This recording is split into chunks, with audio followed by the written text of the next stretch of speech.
नमस्कार, मैं देवांशी दिव्य भारत न्यूज से। आइए देखते हैं आज की खबर। अचलेश्वर महादेव मंदिर माउंट आबू से लगभग 11 किलोमीटर दूर उत्तर दिशा में अचलगढ़ की पहाड़ियों पर किले के पास स्थित है। एक और जहां अचलेश्वर महादेव मंदिर धौलपुर दिन में 3 बार रंग बदलने वाला शिवलिंग है, वहीं राजस्थान के माउंट आबू में स्थित अचलेश्वर महादेव दुनिया का ऐसा इकलौता मंदिर है जहां पर शिवजी के पैर के अंगूठे की पूजा होती है। बताया जाता है कि ऐतिहासिक स्थल अचलगढ़ में ईस्वी सन 813 में अचलेश्वर महादेव का मंदिर निर्मित किया गया। इस मंदिर में प्रवेश करते ही पंच धातु की बनी नंदी की एक विशाल प्रतिमा है जिसका वजन 4 टन है। हर साल अचलेश्वर महादेव में शिवरात्रि पर्व विधि विधान पूर्वक हर्षोल्लास के साथ मनाया जाता है। इस जगह पर शिवरात्रि पर्व को लेकर श्रद्धालुओं में खास उत्साह रहता है। अचलेश्वर महादेव मंदिर माउंट आबू से लगभग 11 किलोमीटर दूर उत्तर दिशा में अचलगढ़ की पहाड़ियों पर अचलगढ़ के किले के पास स्थित है। भारत देश में यूं तो अचलेश्वर यानी वे जो अचल है के नाम पर भगवान शिव के हजारों मंदिर मौजूद हैं, लेकिन इन्हीं में से एक शिव मंदिर ऐसा भी है जहां पर भगवान शिव के पैर के अंगूठे की पूजा होती है। एक और जहां अचलेश्वर महादेव मंदिर धौलपुर दिन में 3 बार रंग बदलने वाला शिवलिंग है। वहीं राजस्थान के माउंट आबू में स्थित अचलेश्वर महादेव दुनिया का एक ऐसा इकलौता मंदिर है जहां पर शिवजी के पैर के अंगूठे की पूजा होती है। बताया जाता है कि ऐतिहासिक स्थल अचलगढ़ में ईस्वी सन 813 में अचलेश्वर महादेव का मंदिर निर्मित किया गया था। ये 5000 साल प्राचीन मंदिर है अचलेश्वर महादेव। यहाँ का क्या रहस्य है जो पंडित जी हमको बताएंगे?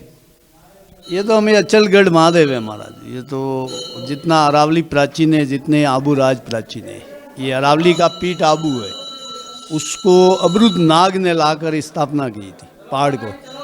फिर ये खाई में डूब रहा था, आबू राज ने शिव की भक्ति की, ज्वाला में भगवान शिव ने अंगूठे का सहारा देके अबुदा अचल को स्थिर किया, इसलिए अचलेश्वर नाम। अचलेश्वर मंदिर में भगवान शिव के पैर के निशान आज भी मौजूद है। यहाँ भगवान भोले अंगूठे के रूप में विराजते हैं और शिवरात्रि व सावन महीने में इस रूप के दर्शन का विशेष महत्व माना जाता है। माउंट आबू को अर्धकाशी से नाम से भी जाना जाता है क्योंकि यहाँ पर भगवान शिव के कई प्राचीन मंदिर, करीब 108 मंदिर मौजूद है।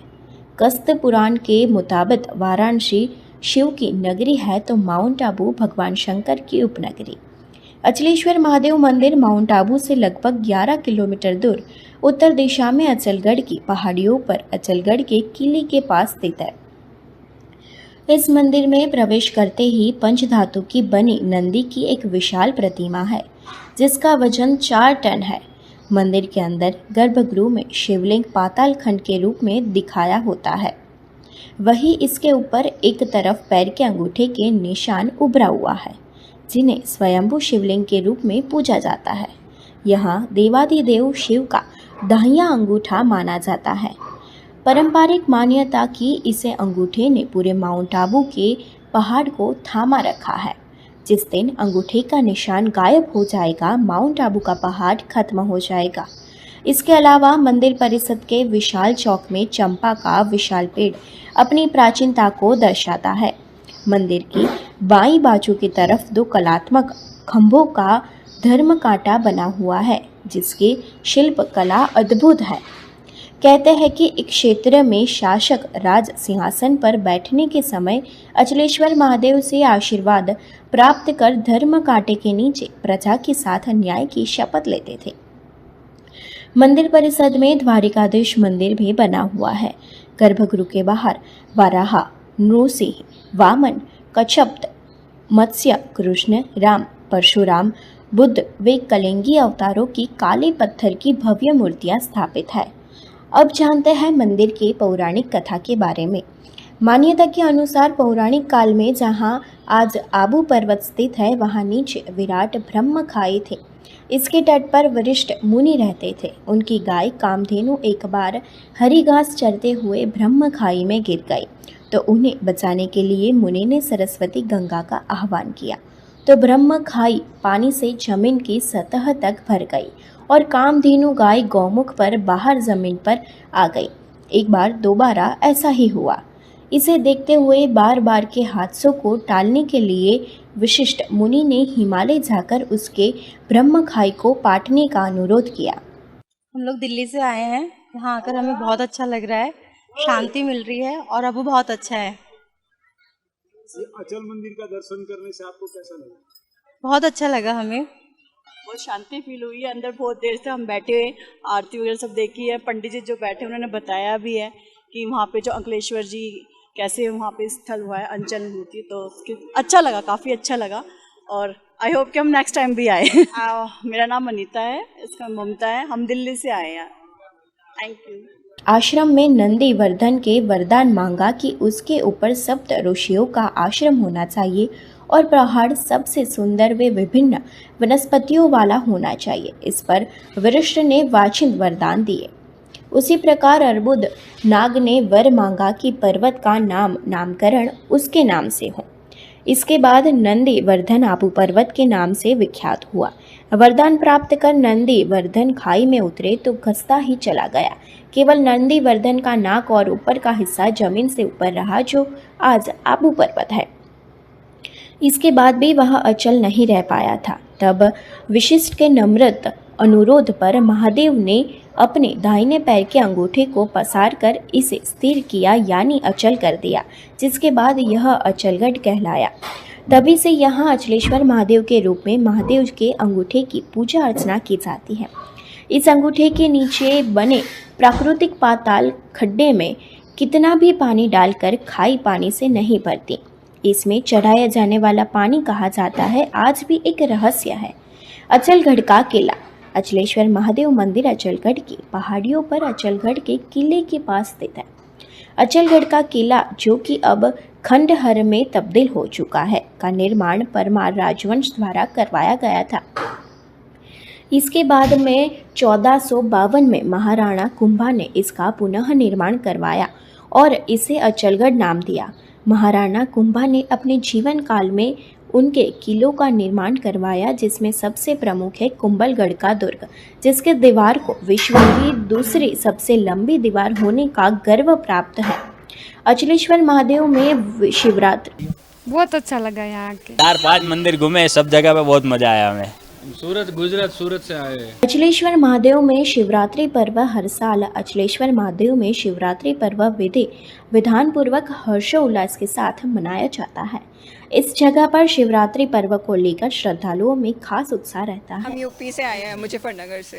आपको कैसा लगा ये मंदिर यहाँ पे अचलगढ़? हाँ, ये मंदिर बहुत अच्छा है। पंडित जी ने सब कुछ समझाया कि ऐसे ये मंदिर पहले हिलता डुलता था, तो शिव जी ने अपने उस पे पर्वत को वो कर दिया था, अचल कर दिया था। मतलब इसीलिए इस मंदिर का नाम अचल है, इसीलिए इसे अचलगढ़ बोलते हैं।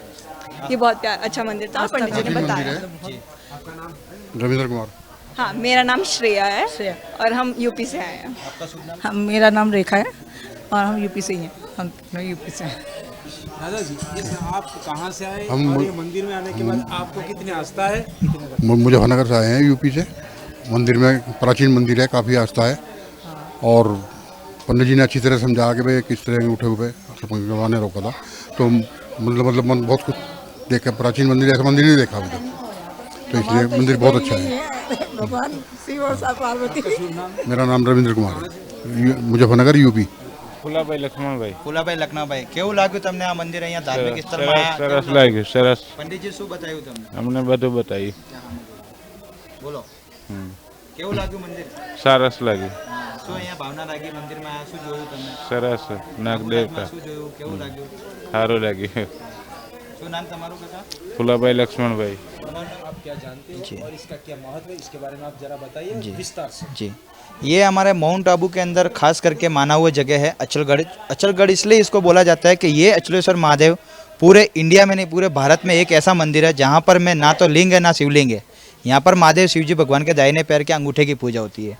क्यों इसलिए होती है कि यहाँ पर में बहुत पहले सतयुग के टाइम में महाराणा राजा कुंभा ने यह राज किया हुआ है, जिसकी एक गाय थी कामधेनु वशिष्ठ मुनि नंदने गाय, और वो चलते चलते पाताल खाई में गिर गई थी। उस गाय की वजह से पूरा पहाड़ हिलने लगा था, तो उस गाय को बचाने के लिए आबू राज में 33 करोड़ देवी देवता आए थे, सिर्फ एक शंकर भगवान नहीं आए। उनकी वजह से ये पहाड़ नहीं रुक रहा था। तो शिवजी भगवान ने काशी विश्वनाथ से बैठे बैठे दाहिने पैर को लंबा किया, पूरे पहाड़ को अंगूठे पे अचल किया। अचल मीन्स अंगूठे पे स्थित और गढ़ यानी ऊपर में किला है जो यहाँ से दिखेगा। इस हिसाब से इस जगह का नाम दिया अचलगढ़। और फिर जो गाय बची उस खुशी में महाराणा कुंभा ने इस मंदिर के अंदर ये नंदी गाय भेंट किया था, जिसका वजन है 4320 किलो। 108 मन का पूरा पंच धातु से बना हुआ, सोना, चांदी, पीतल, तांबा और कांसा। इसके ऊपर भी अटैक हुआ है, जो आपने नाम सुना होगा। अहमदाबाद से 30 किलोमीटर दूर गाँव पड़ता है मेहमदाबाद, जहाँ का एक बादशाह था मोहम्मद गजनवी, जिसने हर जगह पे अटैक किए, मगर यहाँ पे उसका अटैक सक्सेस नहीं हुआ था। यहाँ आया, उसने पूरा मंदिर घुमा पर उसको कुछ दिखा नहीं। जब वो जाने लगा तो उसकी जाते जाते नज़र पड़ी, यहाँ से आइए मैं बताता हूँ आपको। जाते जाते इसकी नज़र पड़ी नंदी के इस पेट के ऊपर। इसको लगा कि इसके पेट में कोई हीरे जवाहरात होंगे। लालच में आकर सेना को बोलकर देखिए आप नंदी के पेट पे अटैक किए हुए तीर भालों से, फिर भी इनको कुछ मिला नहीं। फिर महादेव का ऐसा चमत्कार हुआ, नंदी के दाहिने पैर पे छोटा हॉल गिरा। इसके अंदर से लाखों करोड़ों की संख्या में मधुमक्खियां प्रकट हुई और सारी सेना के ऊपर टूट पड़ी। सेना यहीं पर तीर भाले हथियार छोड़कर भाग गई और उसी हथियार भालों का पिघलाकर त्रिशूल भेंट किया है मोहम्मद गजनवी ने। ये कहते हैं कि इसके ऊपर 10 रुपये का कपड़ा लेकर बांधो और 4 चक्कर लगाओगे तो आपकी मन की इच्छा पूरी होगी। और आज भी मोहम्मद गजनवी का यहाँ पे नाम है। उसके धर्म से हिंदू धर्म का एक मंदिर बनवाया कोटेश्वर महादेव, जो आधा उनका है और आधा अपना हिंदू धर्म का है। कोटेश्वर महादेव।